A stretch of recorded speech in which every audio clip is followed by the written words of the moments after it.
If you want this one, you're probably going to have to hunt it down on eBay, so check out the link in the description down below. Pokemon, Kaiju, Dragon Ball, and more. It's Steven's Toy Reviews.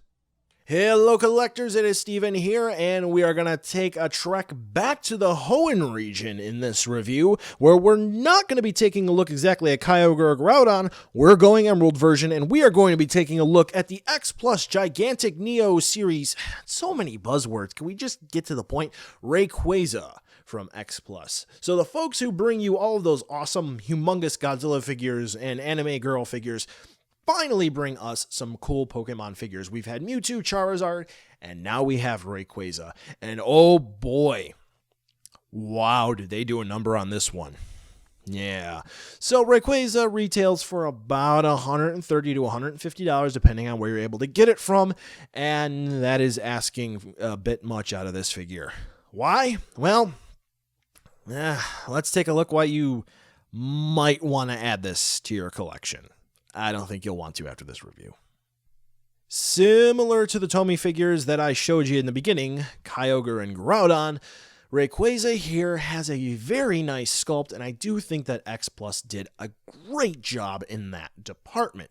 However, similar to those Tomy figures that I showed you, Rayquaza's paint apps leave quite a bit to be desired, especially at the price tag that X Plus was asking for this guy here. Now, you might be saying, well, you know what, Steven, maybe you're being a little bit of a perfectionist here. Maybe you're nitpicking. You're not really seeing too much at this wide shot, but let's take a little bit more of a close look where we can explore some of the quality of this figure and also why you never want to leave this figure in any sort of heat. So taking a look up close, when we look at the head, it looks absolutely fantastic. There's nothing wrong here. That's the best thing about this figure. They really did capture the true essence of Rayquaza. It definitely looks ferocious. It definitely looks neat and cool. However, when we start to take a look at the paint of Rayquaza, specifically the yellow lines around him, not too great.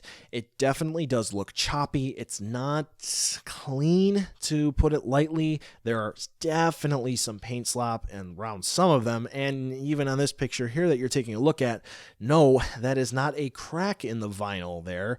That is just the paint quality there. Not sure exactly what that is. I can assure you that's not a crack, but yeah, it's pretty scary. You can also see clear defined gaps in between the sculpt marks for the lines and the actual, scales of Rayquaza. You can actually see clumpy paint on the main body of Rayquaza, the green parts, and some of the pinkish reddish parts that are used for some of the parts on Rayquaza. It's not that clean either. Fortunately, though, the claws do look fantastic, so if you wanted those painted correctly, hey, you got that.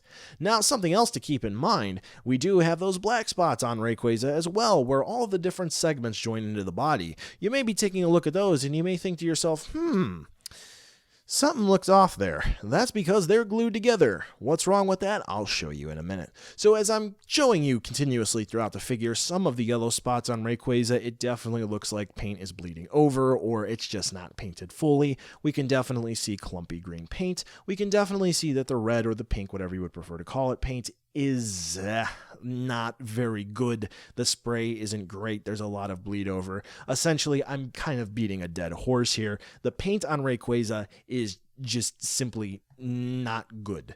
Not good at all. But the sculpt, it is really fantastic.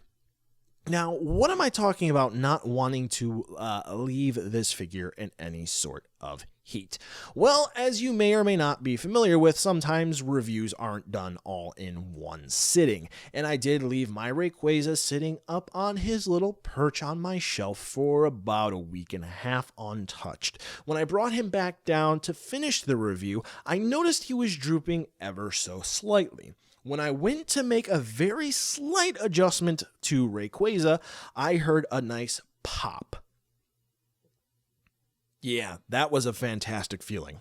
With this pop came the separation of Rayquaza's head and neck, let's say. Yep, The glue had come undone after I had unboxed Rayquaza. So that is great to see that after about a week and a half to 2 weeks being out of the box in not a whole lot of heat, to be honest with you, the glue would come undone. Yeah.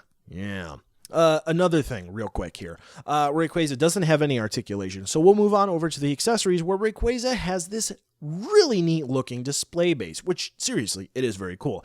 We do have Gigantic Series Neo on it. It says Rayquaza. It does have the nice swirls on it to represent clouds and him flying well above over it. That's really cool. Now, the neat part about it is that back piece there, where that pole is, it actually does slide in and out. So if you wanted to adjust Rayquaza a little bit, I don't know why, since apparently you have the risk of breaking your Rayquaza, you can do that. Now, here's one critique that I have of this figure that I'm going to double back on for my Shenron review, my Figuart Shenron to be exact. In my Figuart Shenron review, I kind of gave it a little bit of a jab because the support system basically only allowed you to put the articulated action figure in one pose on the stand. According to the instructions. Anyway, Rayquaza is the same here, but the issue is that they used clips which dig into the vinyl that can cause maybe puncture marks that don't necessarily support the vinyl for the awkward dragon snake. Don't correct me on the terminology there. In the air. So, yeah, the support clips are smaller than Rayquaza's tubing, and they're putting pressure on it. X Plus just didn't really think this through. Now that we have all of the paint, the sculpt, and the one accessory that it comes with out of the way, let's do that size comparison where you can see that this thing is huge. I know that there were a couple of folks who tweeted at me saying, hey, you should get this to go with your Tomy, Kyogre, and Groudon. And to that I said, maybe that would be a good idea. And then I actually saw it online in a couple of pictures. And then I actually got it and I said, oh, no, this thing is huge. In terms of scale comparison, this is actually about as big as Megafug would be. So, yeah, not in scale with anything, but it is a very large display piece. So buy now, skip, or wait for a deal. MSRP is going to be between $130 and $150 depending on where you're able to get this from, and then there's the potential aftermarket depending on how far along after release you are watching this video. I gotta say to you right now, if I knew that it was going to be of this quality, I really was able to grasp the size, and I knew all about the display base in total, I would have totally passed on this. But now that I have it, and it's actually kind of cool sitting up on the perch, I'm going to go ahead and keep it, especially the fact that it is broken in a couple of parts and I had to glue it together myself. In general, I can only recommend this to the diehard, and even then, only if you're able to get this for less than $100. This figure just simply is not worth it, and this is one of the very few times where I can say, you should probably pass on this. I mean, for those of you who are channel regulars, I would still recommend the Monster Arts Shin Godzilla, and you all know how I feel about that one. All in all, only get this figure if you absolutely must have a Rayquaza figure in your collection that is going to be large and intimidating on your shelf. Otherwise, it's a safe pass. Well, folks, that's the end of this review. Thanks for watching, and be sure to follow me on social media to catch more behind-the-scenes shenanigans and updates. The end card should be popping up now with more hand-selected STR goodness for you to watch, so check out some of those videos.